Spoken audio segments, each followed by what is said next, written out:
أعوذ بالله من الشيطان الرجيم بسم الله الرحمن الرحيم الحمد لله رب العالمين والعاقبة للمتقين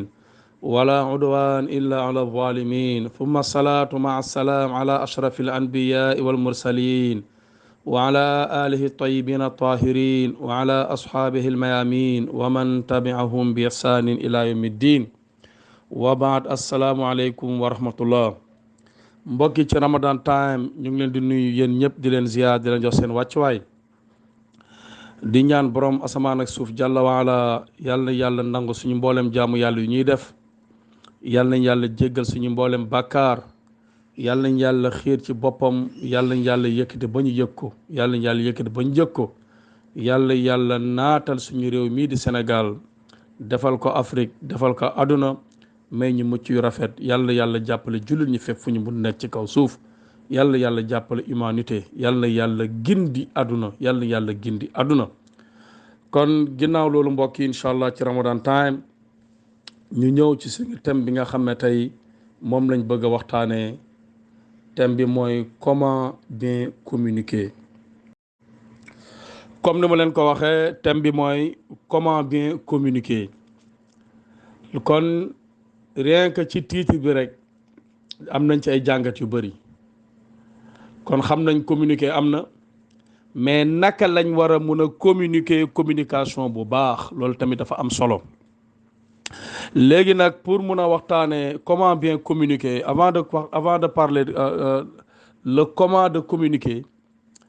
li ci ëpp solo mooy il convient d'abord de définir la communication qu'est-ce à dire lan mooy communication parce que balaa ngay wax naan tey war naa mun a wax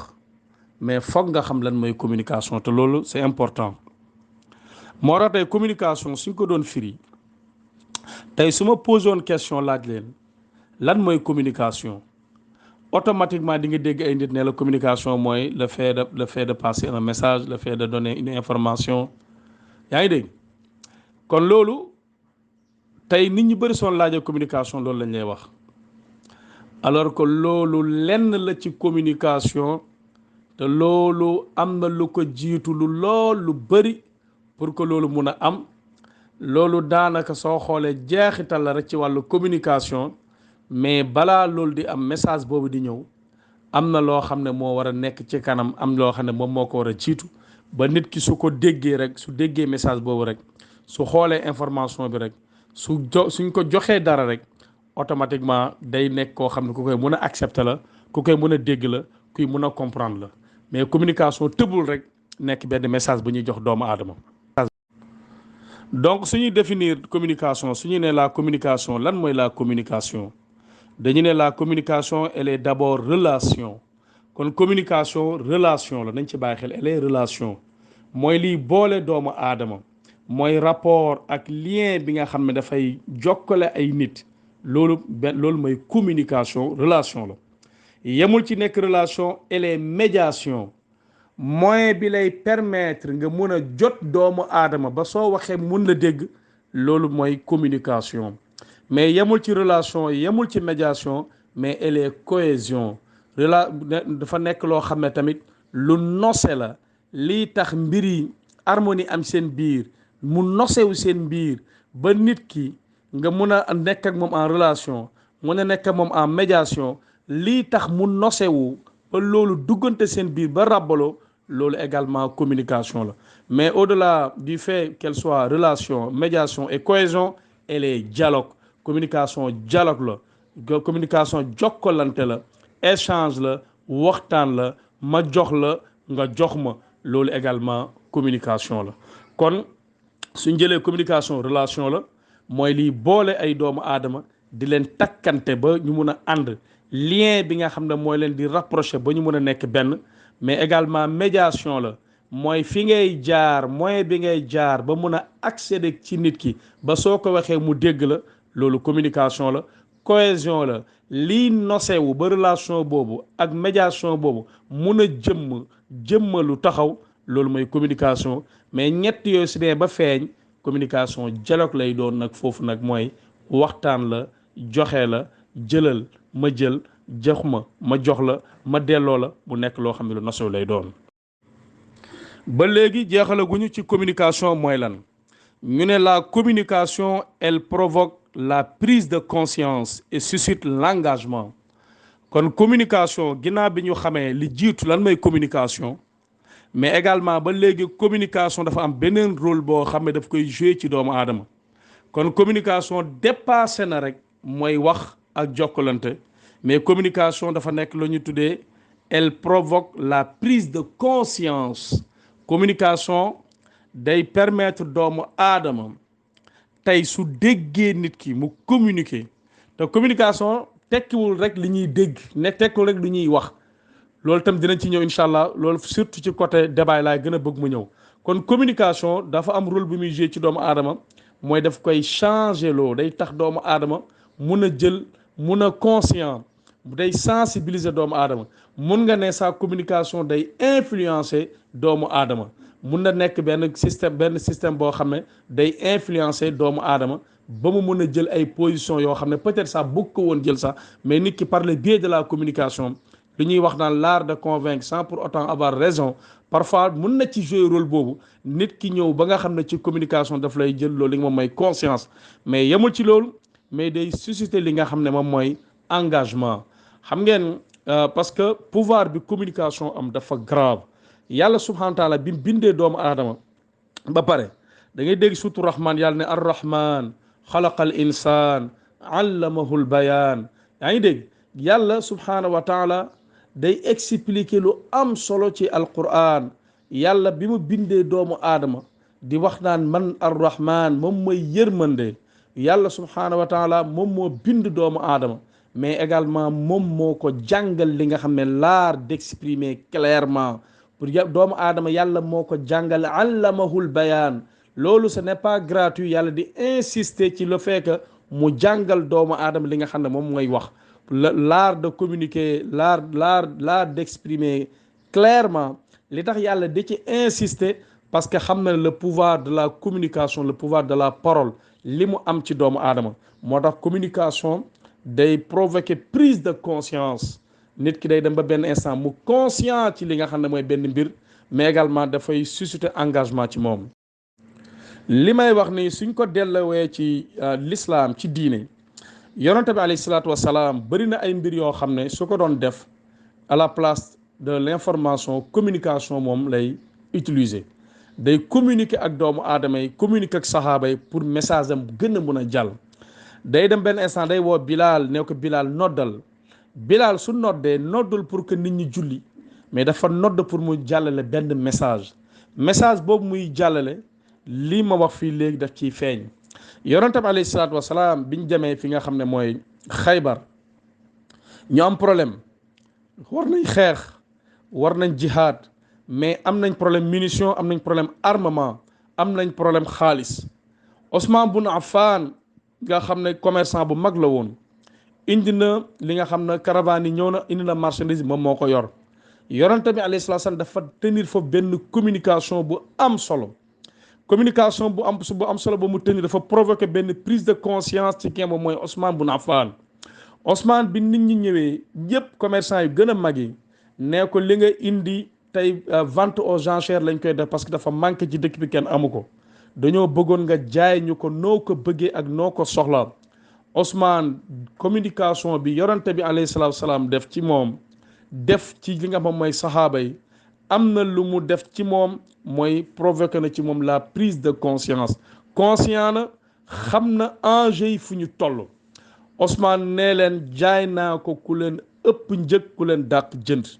bi gaa ñëpp tiitee ne ko kan moo ñu mën a ëpp njëg, kan moo ñu dàq jënd. Ousmane communication boobu suscité ci moom engagement. engagement bi mooy lan? mu jël marchandise bi yëpp nga xam ne waroon na ko jaay, am ci alal bu dul jeex, mu ne def naa ko fi sabilillah. yonente bi alayhi salaatu wasalaam li ma jàppoon, gëmoon ko, bëggoon ko def, tey bis ki tey changé naa ko, def naa ko fi sabilillah. yonente bi jëf jooju nekk jëf ju màgg ci moom. yonente bi sukk sujjóot, tàllal loxo yàlla, ñaan yàlla ne ma darra Ousmane ma faala maadal yawm. mu ne bis ki tey Ousmane lépp lu mu defati yàlla xoolatul, amatul bàkkaar. parce que lu tax mooy def na loo xam ne mbir mu rëy la te xaaruñu kon ci moom, mais loolu c'est par le biais de la communication, effet communication moo def ci moom. beneen exemple bi may jox mooy bi ñu soxlaa sarax bi yorante bi di alerte li nga xam ne mooy jigéen ñi di leen ne yaa ma'shara nisa tasaddaqna inni ra'aytukunna akthar min ahli naar, yéen jigéen ñi dee leen saraxe, gis naa leen yéen a ëpp ci waa safara. mais bi muy wax ak ñoom di wax ak ñoom ci biir jàkk ji, ñoom Bilal dugg ci biir jàkk ji, mais communication prophète bi dafa suscité ci ñoom engagement. seen takkaay yëpp dañ ko mujj dagg, seen takkaay dañ ko mujj dindi, ñii di jël seen oor yi, moo xam ay bàgg la, moo xam ay jaaro la, moo xam ay chaîne la, lépp lu ñu mun doon takk ay lam te mu nekkoon or dañ ko jël jox ko Bilal, jox ko yeneen saxaaba yi nekkoon ci biir, ne ko demal nga jox ko yonante bi alayhi salaatu wasalaam. parce que lu tax mooy wax bi mu wax dugg nañu te pare nañ pour def lii fi sabilillah. kon gis ngeen pouvoir boobu la communication am, day provoquer prise de conscience, mais également day susciter engagement. yemul ci loolu, la communication a le pouvoir de faire changer, de faire partager intelligemment des points de vue. gis ngeen kon nit ki mënoon na am benn point de vue mu jàpp ne lii rek moom moo nekk luy dëgg, mais par le biais de la communication, surtout une bonne communication bien faite, nit ki day dem ba day changer ba xam ne li mu jàppoon du noonu, mu comprendre ko neneen, accepter li nga xam ne moom la nangul woon. mais yemul ci loolu, doomu aadama de par le biais de la communication, nit ñi dañuy dem ba dañuy échanger de façon intelligente ay points de vue, te kenn du xaañ sa morom, te kenn du gaañ sa morom, te dañuy waxtaanee waxtaan bu am solo, parce que la communication elle est interactive. man damay wax yow nga wax, foofu la wuteeg li nga xam ne moom mooy lan, moom mooy journalisme te mooy information. parce que information moom da ngay toog rek nga déglu ñu jox la information nga consommer nga dem, amoo possibilité ndeysaan li riposter, amoo possibilité joxe sa point de vue, amoo possibilité weddi. par contre la communication foofu da ngeen di interagir, interaction moo ci am. nit ki day wax, yow nga am possibilité li mu wax nga teg ci dara wala nga teg ci dara, ngeen échange, ngeen waxtaan. moo tax ñu ne la communication elle a le pouvoir de faire partager intelligemment des points de vue. parce que lu tax damay wax nga wax ñu échangeante ci biir échange yooyu nag de façon intelligente, ku nekk jël ci li nga xam ne moom moo la arrangé. léegi nag ci liy jeexee nag si la ñuy ñëw ci point bi nga xam ne ci la ñëpp xamee lan mooy communication. mooy communiquer, c'est faire passer un message, une information. kon gis nga balaa message di ñëw ci communication am na lu jiitu, mooy li ma wax fii lépp ci kaw. lii mooy jiitu nag, boobaa nag message su ñëwee nag day nekk loo xam ne lu ñuy mën a dégg la, lu ñuy mën a nangu la, lu ñuy mën a accepter, mais lu ñuy mën a consommer lay doon. mais message boobu nekkul nag da ngay faire passer un message wala une information rek mu nekk communication mu jàll, mais da ngay faire passer un message, une information en lui donnant un élan, une portée, une intensité. li ngay wax ci wàllu message, li ngay jox ci wàllu information day nekk loo xam ne day am benn élan, yaa ngi dégg, da nga koy jox dayoo, mais également day am portée. nga xam kañ ngay wax, ban jamono ngay wax, ban période ngay wax, est-ce que instant bi soo waxee dina jàll, est-ce que du jàll, nga xool ban portée la mën a am, mais nga jox ko intensité. nga xam ne li ngay wax nit ki su ko déggee day nekk loo xam ne day am jeexital ci moom. kon communication boobaa foofu lay amee nag message bi am doole, mais information bi nekk loom ku ko dégg dafay kontaan. également la communication elle est dynamique. communication nekkul loo xam ne dafa figé rek taxaw, mais c'est quelque chose qui change au cours du temps. dafay changer di dem. tey communication bi tey mun na nekk tey nii tey point 1, mais demain wala après demain ñëw bu dem point 2 wala point 3. tey su ma la joxee exemple tey ci wàllu diine ba léegi, puisque dañoo nekk milieu boo xam dañuy wax tam ci wàllu diine. tey communication soo jëlee ku mel ni imam Shafi de moom ci wàllu communication dynamique bi dafa nekkoon ci li nga xam moom mooy rôlam. imam Shafi daf ko jëmmal. moo tax imam Shafi ñu ko xam di ko topp di ko suivre, suñu la joxee benn masala ne la imam Shafi moo ko wax, da ngay dégg ñu laaj la ndax imam Shafi al qadim la wala imam Shafi al jadid moo ko wax, ndax Shafi bu bees bi la wala Shafi bu màgget baa ko wax. luñ fa namm rek dama ko traduit littéralement, mooy Shafi dafa amoon ñaari dëkk yu mu doon fréquenté, mooy Égypte ak Irak. moom su demoon Égypte benn pour une question soo ko laajee masala mun na la jox réponse. pour la même question mu dem Bagdad mooy Irak, nga laaj ko question boobu mu jox la beneen réponse bokkal bi mu la jox Égypte. suñ ko laajee mu ne lan, mu ne parce que contexte yi ak réalité yi dañoo wute. kon loolu mooy communication dynamique la, dafay changer selon les contextes, selon les réalités mais selon li nga xam ne nit ñi li ñuy dund la parce que foog nga bàyyi xel ci loolu nga xam ne communication kon nekkul loo xam ne lu figé lay doon. ba léegi communiquer c'est avoir un bon message, une technique, une cible. loolu nañ ci bàyyi xel bu baax a baax a baax a baax xam nga wax naa leen communiquer c'est transmettre un message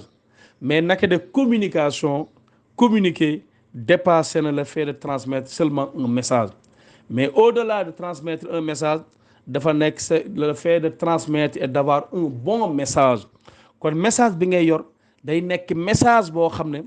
ku ko dégg rek day ne gonga ku ko dégg rek dafay apprécier ku ko dégg rek dafay mun a jàll ci moom parce que lu tax parce que tu as un bon message, un très bon message mais également au-delà le fait d'avoir un bon message mais communiquer dafa nekkaat loo xam ne mooy technique la foog nga am technique pour mun a xam naka ngay mun a communiquer ak doomu aadama yi pour mu nekk loo xam ne lu jàll lay doon parce que loolu soo ko deful day nekk loo xam ne day yàq li nga xam ne mooy moom mooy sa communication xam nga toujours damay bëgg ñuy wax di delluwaat ci li nga xam ne moom mooy parfois ci référence islamique yi alquran moo ñu jàngal technique communication yàlla subhaanahu wa taala bi muy wax ak waa Màkka am ci ñoom benn information boo xam ne bëgg na ko jàllale mais xam na ne su ñëwee rek joxe information bi du jàll duñ ko dégg mais dafa utiliser benn technique boo xam ne communication loolu la ñuy jàngal technique boobu dafa xool waa Màkka mooy sànq li mu leen wax dynamique la mais également dafa nekk loo xam ne contexte yi daf ciy jouer réalité daf ciy jouer jamono jooju waa Màkka dañoo nekkoon ñu bëggoon ay fas gëmoon ay fas jaral leen lu nekk mais yàlla bi mu bëggee jàll benn information ci ay fas la jaar ya da ngay dégg yàlla ne wal aadiyaati dabhan yàlla di wax ci li nga xam ne mooy ay coursier te mooy ay dawalkat fas yoo xam ne dañuy alerter seen fas di yëg seeni fas mais bi mu waxee wal aadiyaati dabhan fal muuriyaati qadhan fas yoo xam ne suñuy daw dañuy faire jaillir ay étincelles mais safara day génn ci seen sabo yi yaa ngi dégg fal mughiraati subha mais yoo xam ne dañuy attaquer ci li nga xam ne moom mooy ci li nga xam ne mooy ci subateel bi di xëy di dugg ci li nga xam ne moom mooy ci noon bi fa asarna bihi naqa mais suñuy daw ngay gis poussière di wàcc mais fa wasatna bihi jamaa di dugg ci biir li nga xam ne moom mooy noon bi en masse di pénétrer ci li nga xam ne moom mooy ci troupe yi ci troupe ennemi bi te ñu ciy dugg en masse mais waa Màkk ne mais sawaay mais lii macha allah am na solo yaa ngi dégg yàlla di wax naan wal aadiyaat dabhan fal muuriyaat qadhan mais gars yi di bég di kontaan di jafandu parce que lu tax dañoo dugg ci seen sujet parce que dañ ko comprendre dañ ko xam mais dañ leen laal yàlla bi mu demee ba gaa ñi attaché wu nag jox ko nopp mu ne innal insana li rabbihi lakanuud l'homme est certes ingrat envers son Seigneur lii rek moo nekkoon information bi borom bi subhaanahu wa taala bëggoon joxe mooy que ne manque reconnaissance absence reconnaissance bu doomu aadama am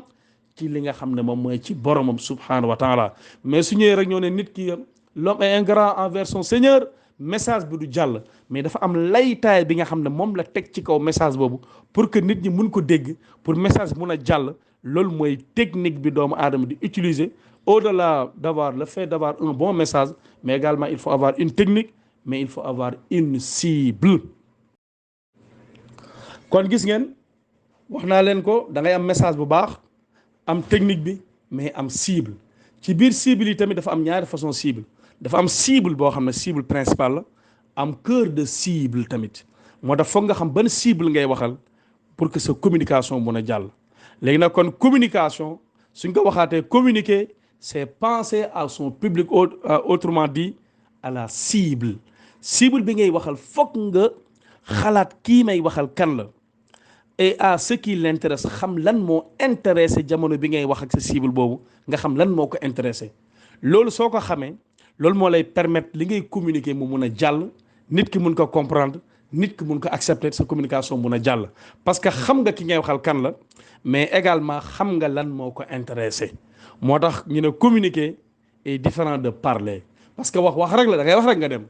mais communiquer kon gis nga lii moo ko lal lii moo ko lay taay parce que da ngay xam kan lay waxal jamono bi ngay wax ak moom kan la jamono bi ngay wax moom lan moo ko intéressé moo tax loolu nekkul lu yomb kon nañ ci bàyyi xel bu baax léegi nag ci liy jeexee nag si la ñuy ñëw ci point bi nga xam ne ci la ñëpp xamee lan mooy communication mooy communiquer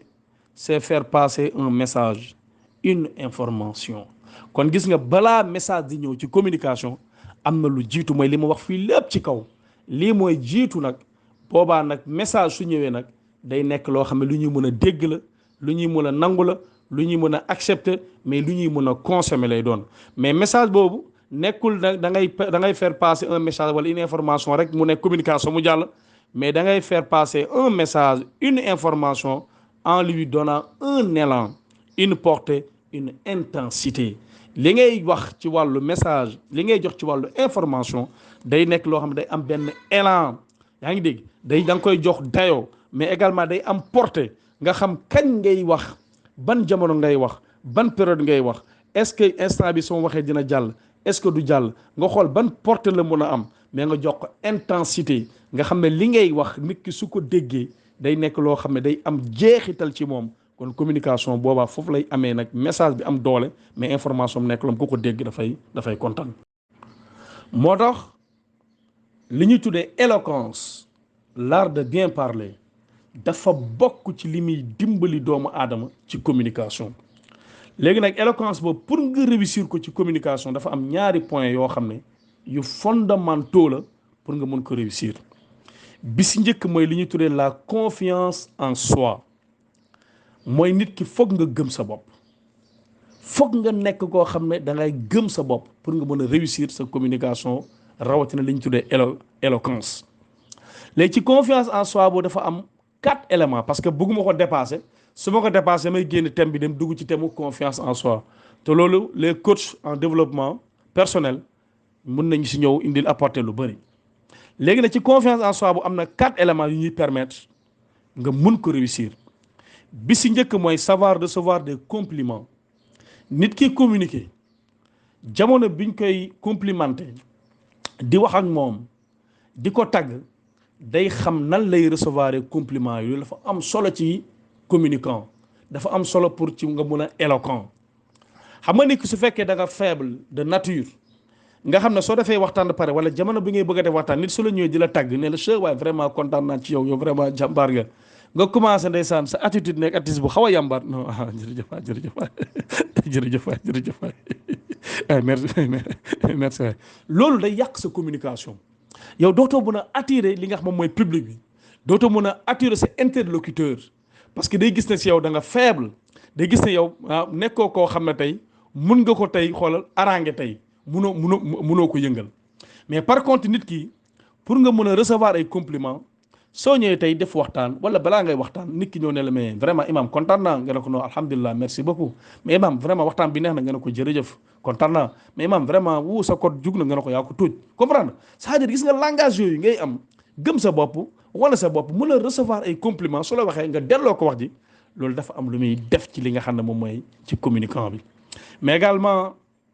li ñuy tuddee savoir exactement ce que l'on veut et savoir le dire pour confiance en soi tamit deuxième point mooy li nga bëgg yow foog nga xam ko yow en tant que communicant mais également foog nga xam naka nga koy waxee jamono bi nga ko bëggee foog nga xam yan yoon ngay jaar pour mun ko wax yan. beneen élément bu lay permettre tamit ci confiance en soi mooy il faut savoir dire non nit ki bul nekk koo xam ne lépp luñ la wax rek nga accepté ko jamono bi nga xam ne arrangé wu la taxawal nga ne carrément arrangé wu ma mënuma ko def nga taxaw ci loolu nag yombul surtout ñun nii nag nga xam dañuy faral di wax ci wàllu diine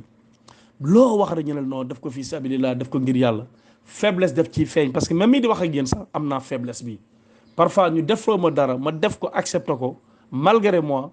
parce que lu tax dama faible ci côté boobu kon bii war naa ci mën a former bu baax a baax. quatrième élément bi permettre doomu aadama mu am confiance en soi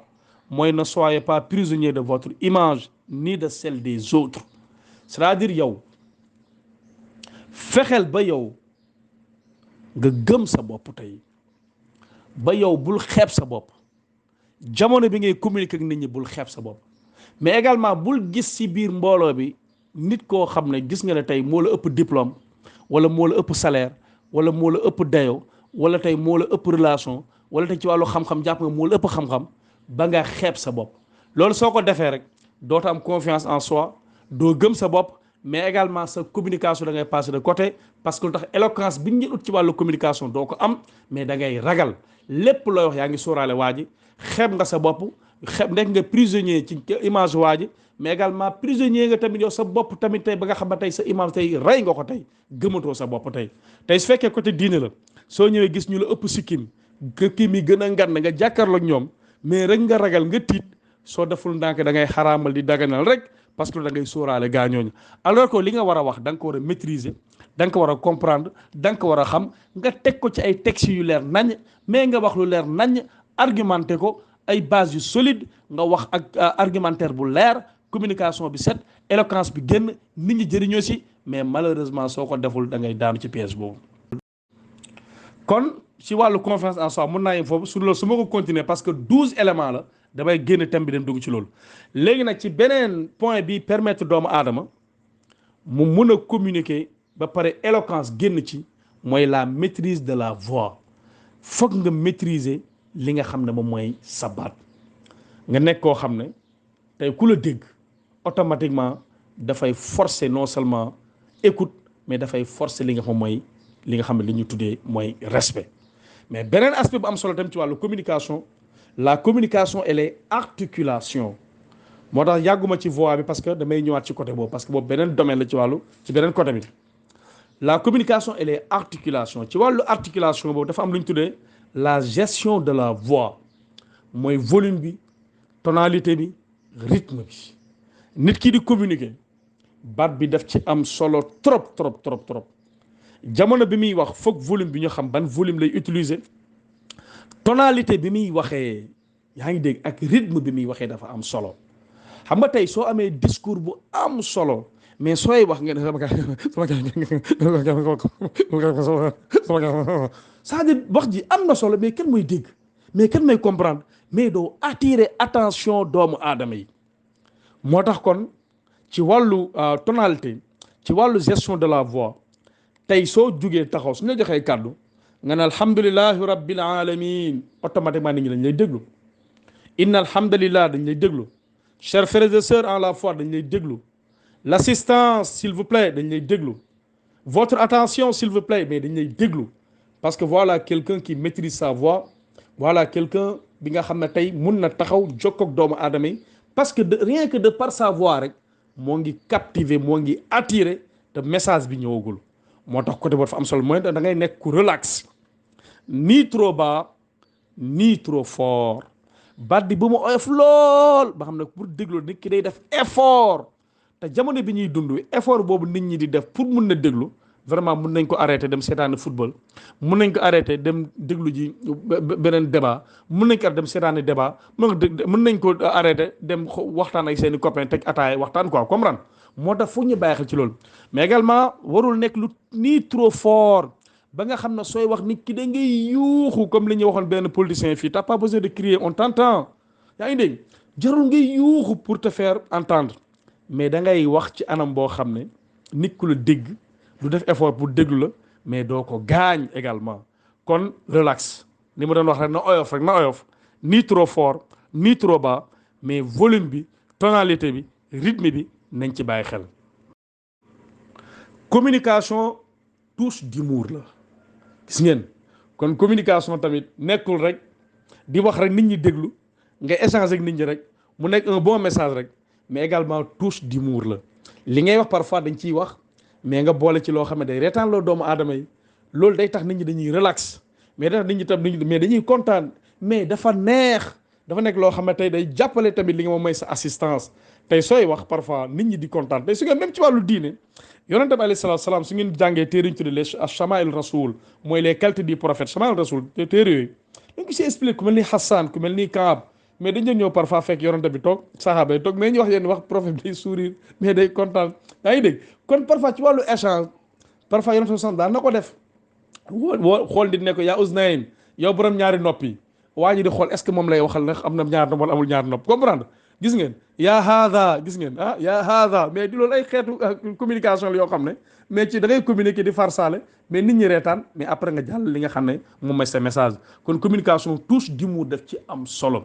parce que nit ki mënul nekk 24 heures sur 24 rek H24 di sérieux à 100%. foog parfois tamit mu reetaan parce que le sourire est thérapeutique day faj mais di ñàngal rek di këj di ñàngal rek su yàggee da ngay feebar yu garaaw tey mooy dal doomu aadama yi ñii ne stress la ñii ne lii la mun na jóge ci loolu kon touche d'humour dafa baax trop ci li nga xam ne mooy communication. mais beneen bi également la communication elle est prestance mooy le fait de se maintenir tout en imposant c'est-à-dire tout en s'imposant autant pour moi mooy le fait de se maintenir yaa ngi dégg de façon imposante loolu dafa am solo mooy doomu aadama tey ci wàllu communication tey prestance dafa war a feeñ ci yow tey te prestance boobu pour mu feeñ ci yow 5 éléments yi daf lay dimbali bi si njëkk mooy le regard mooy yow foog nga nekk koo xam ne ku ñeme bët nga mais sa bët tamit nekk ku ñeme fixé public bi ngay waxal la xam nga tey sooy communiquer tey yow ñeme woo xool public bi ngay waxal mais sa message du jàll kon foog nga mën a fixer li nga xam mooy public bi ngay waxal regard bi def ci am solo mais deuxième élément bi mooy la posture mooy ni ngay toogee sa tooguwaay sa attitude tey parfois di communiquer ba pare di matt say baaraam di wokk say nopp di wokk sa bopp mais vraiment loolu jàllul mais troisième élément mooy la gestuelle tey sooy communiquer tey dafa bokk ci gestuelle tey ngay wax sa loxo yi di dem sa loxo yi di ñëw ñuy xam ne kii li ma daf ko maîtriser moo tax soo demee Occident su débat amee pare débat politique wala ak débat bu mu munti nekk économique tey spécialiste en communication yi suñuy àttee débat bi ku ëpp ci wàllu gestuel daanaka moom la ñu ne moo gën a maîtriser sujet mais également bokk na ci tamit da lay dimbali ci wàllu prestance boobu mooy l'apparence parce que apparence dafa am solo tamit ci wàllu communication parce que en communication l'image est beaucoup plus importante que l'être en communication on te demande de paraître et non d'être fii on met l'accent sur l'image loolu dafa am solo moo tax le paraître dafa am solo ci wàllu communication moo tax sa apparence da nga koy soigner nga nekk apparence boo xam ne bu rafet la bu sell la tey nga nekk koo xam ne tey ku lay gis tey mais da ngay correct tey automatiquement nangu na la accepte na la te fekk commencé goo sax cinquième élément bu lay ci dimbal te mooy savoir s'adapter kii communiquer su fekkee dafa bëgg réussir surtout par rapport à la prestance foog mu nekk koo xam ne foofu milieu boo ko mënti yóbbu day mën a adapté wu mooy li ma la waxoon sànq ci imam Shafi su demee Égypte xam na li mu fay wax su demee Bagdad xam na li mu fay wax kon doomu aadama suñu la yóbbee tey ngay waxtaan ak ay directeurs généraux ci même thème discours bi suñu la ko joxee nga dóor ko ba pare soo fa jógee ñu yóbbu la ci ay mareyeurs yoo xam ne ñu si ëpp ci géej gi lañ nekk même thème bi soo koy traité bokkul ak ni nga koy traité ak li nga xam ne moom mooy ci directeurs généraux yi tey ma jox la beneen exemple tey soo demee ci égoyeurs yi tey di fa traité thème mu communication ak tey nga dem ci spécialiste communication di fa traité même thème tey gis ngeen tey foog nga xam nooy adapté woo kon kii communiqué tey mun nañ ko indi sax mu improviser ñu betti ko tey nee ko tey thème bi nga waroon def mais changé ko defal bii thème mais mu adapté wu par rapport ak contexte yi mais également par rapport ak réalité yi beneen bi mooy communication dafa ànd ak phrase yu gàtt des phrases courtes et claires gis ngeen te tey loolu gënuma leen ko xam jamono bi ñuy dund gis ngeen tey internet wan nañu ko réseaux sociaux wan nañu ko tey sooy communiquer tey lu mu am solo sa audio yi su dépassé 3 minutes sa audio yi su dépassé 3 minutes pour que nit ñi déglu ko problème la lu mu am solo parfois nga gis nit ku jàmbaare bëgg diine am xam-xam mais suy communiquer audio yi muy dugal ay 10 minutes ay 15 minutes ay 20 minutes nit ñi xanaa ku nekk ku la xam trop ba pare am temps wala muy voyager mais pour ñu déglu le problème la man genre audio yi mel noonu pour ma déglu ko day fekk ma jóge fii di dem Saint-Louis jóge fi di dem Mbour jóge fi di voyager en cours de route ma taal sama WhatsApp di déglu muy wétli ma ba keroog may egg kon jamono ji ci wàllu communication nañ bàyyi xel des phrases courtes et claires li ngay wax ci wàllu audio yi ci wàllu vocaux yi na nekk loo xam ne 1 minute maximum 3 minutes mu jeex tàkk loolu soo ko defee da ngay réussir te nit ñi dañ lay mën a déglu te sa message day jàll. incha allah léegi ñu jël 5 points pour réussir sa communication pour que ñu mën a tijji groupe bi mais également mu bañ a gudd ñu mën a def li nga moom mooy ay échange parce que lu ëpp ci échange yi lay gën a feeñ. léegi nag 5 points yi permettre doomu aadama mu réussir communication bokk na ci moo tax thème bi nag fii lañ koy répondre nag xam nga dañoo ne comment bien communiquer li ngeen wax yëpp ci wàllu communication la gis ngeen balaa ngay xam naka ngay communiquer foog nga xam lan mooy balaa ngay xam naka ngay amee une bonne communication foog nga xam lan mooy communiquer ba pare. léegi nag pour réussir nag sa communication nag ñoo ngi ñëw li si jiitu mooy toujours penser à l'autre, c'est-à-dire à ta cible. yow mii di communiquer balaa ngay wax na nga xalaat ci ki ngay waxal mooy sa cible. À qui je parle, mais kan laay waxal? Est-ce un ami, un groupe, un supérieur, un aîné? Comprendre? Ki may waxal ndax sama xarit la, sama morom la, ndax mooma mag wala mbooloo laay waxal. léegi nag fekkee ne lii feeñ na ci yow, xam na ci yow, leer na ci yow, communication bi ngay def kon day jàll. sa morom xam nga ne communiquer ak moom, ki la mag xam nga ne communiquer ak moom, su fekkee ne groupe la xam nga ne communiquer ak moom, kon loolu nañ ci bàyyi xel. Savoir parler, c'est savoir écouter. jamono bi ngay wax bi nga xamee ki ngay waxal ba pare yow soo paree wax bàyyi ko moom mu wax moom mu développé. mais malheureusement tey xool leen suñu plateau télévisé yi tey nga xool rajo yi tey débat yi fa am yëpp les gens n'écoutent pas, yaa ngi dégg, pour comprendre, mais ils écoutent pour contredire.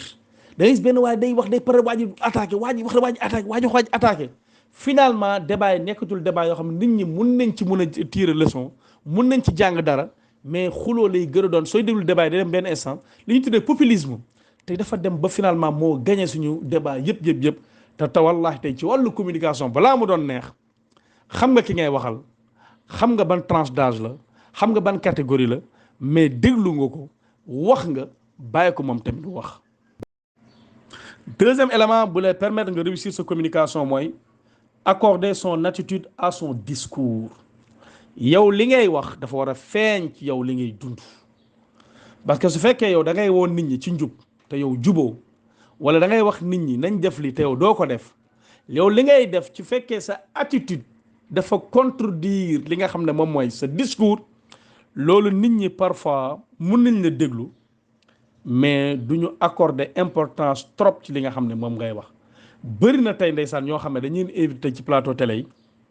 nga gis rek ngeen wax kii daa gëm dara gëmul dara parce que démb fi la nekkoon doon xas président bi nga président waaye mu ànd ak moom. gis nga ku ne nañ ci bàyyi xel bu baax a baax. c'est-à-dire sa attitude na nga ko accorder ak sa discours,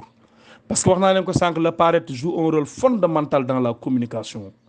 dafa am lu ñu tuddee un discours d'autorité, discours de charme, discours de confidence. nit ki pour mu réussir ko nag foog attitude am ak discours am mun a ànd. mu am troisième élément bu lay permettre de réussir sa communication mooy croire en ce que l'on dit. li ngay wax day nekk loo xam ne li nga gëm la. on doit sentir que l'on détient une vérité dans ce que l'on dit. ki lay déglu dafa war a sentir na kii li muy wax ku dëggu la ndeysaan. boobaa day xoola ça devient captivant, attrayant. nit ki day sawar day kontaan ci déglu la parce que li ngay wax da nga ko maîtriser, mais da nga ko xam, mais da nga ko bëgg, mais da nga ko gëm. nit ki lay déglu mais day kontaan, mais day bég, mais daf lay déglu religieusement. kon loolu tamit dafa am solo ci wàllu communication. quatrième point mooy rester maître de ses émotions. yow mii di communiquer jamono bi nga meree, si tu es en colère warul feeñ sa communication. jamonoy tristesse warul feeñ sa communication. jamonoy joie bonheur warul feeñ sa communication. yow sa ligne da nga koy topp rek. soo meree kenn du ko xam, soo kontaanee kenn du ko xam, mais soo tristee sax kenn du ko xam. loolu tamit élément bu am solo la pour réussir sa communication. léegi fu ñuy jaaxalee mooy cinquième élément bi nga xam ne mooy permettre doomu aadama réussir sa communication mooy le travail sur le fond et la forme du discours. tey discours bi nga xam ne moom nga war a tenir tey forme bi nekk forme boo xam ne ku ko dégg daf lay respecter. su fekkee li ñuy bind mu nekk tubaab yu set yu jub, su fekkee ne li ñuy wax la mu nekk kàddu yu set yu jub, mais également fond bi nekk loo xam ne ku ko déglu tey mu xam ne kii lu mu wax lu am solo la. parfois nit ki wax a pare nga ne ki wax fi dara, li mu fi wax ndox rek nga fi wax quoi. loolu baaxul ci communication, baaxul ci mën a réussir ci communication. da ngay nekk koo xam ne sooy wax non seulement ni ngay articuler mu leer, mais également fond bi ngay waxee nit ñi ku ko dégg ne gonga ne discours bi vraiment discours am solo la. yonent bi alayhi salaatu wasalaam hajjatul wida mooy le pèlerinage d'Hajj bi mu taxaw di wax ak saxaaba yi ni mu doon waxee discours bi non forme bi dafa yéeme ayyuhannaas ayyuhannaas ayyuhannaas ayyuhannaas mais fond bi nekk lu yéeme yërëm leen jigéen ñi yërëm leen jigéen ñi ragal leen yàlla ci seen soxna yi ragal leen yàlla ci kii mais di jàngale mbir yu bëree bëri di wax ci umma bi di wax ci avenir u l'islam di wax ci yawmal qiyaam di wax ci ay jamono yi di ñëwaat population yi di ñëw yan genre nit la ñuy doon am na ay nitam samay soppe la ñuy doon gisuma leen gisuñu ma mais nit ñu nii la ñuy mel mais di wax ci wàllu discours loo xam ne di anticiper ay un discours prospectif boo xam ne ñëwagul mais di wax ci relation yi dox ci diggante doomu aadama yi jóge fa wax relation diggante nit ak boromam nit ak nit mais dem ba ci diggante bi di tàllal loxo asamaan xool yàlla ne ko allahumma fashhad yàlla maa ngi lay ñaan seedal yàlla seedal mais mu nekk discours boo xam ne non seulement forme bi ak fond bi mais dafa nekk loo xam ne lu yéeme lu captivant ne saxaaba yi seedaleen saxaaba yi jooy yu méttee métti ndeysaan parce que xam nañ ne waa ji moo ngi tàggoo mu ne seedaleen waxuma leen ngeen jooy seedaleen Abubakar Siddiq comprendre le sens du discours le sens du message le sens de la communication mu jooy yu métti mënul seede Umarul Xataab mënul seede ponkul saxaaba yi di jooy mu ne seedaleen mu ne yàlla allahumma fashhad yàlla seedal allahumma fashhad mais gis ngeen xoolal nit ñi jooy parce que jàll na discours bi parce que ni mu ko defee fond bi jàll na mais forme bi jàll na ci la yàlla ne al yawma tey bis bii nga taxaw fii xool leen bis bii nga taxaw fii yow ar rasul awla bil muminin yaag sahaaba yi bis bii te may jour arafat te may àjjuma te may 17h bii tàkkusaan bii akmaltu lakum diinakum matal naa sama diina ci yéen allah wa atmamtu alaykum ni'amati sama xewal lépp matal naa ko ci yéen wa raditu lakumul islaama diina ma gërëmal leen l'islam mu nekk diina ci yéen wasalaamu aleykum wa rahmatullah wa barakatuh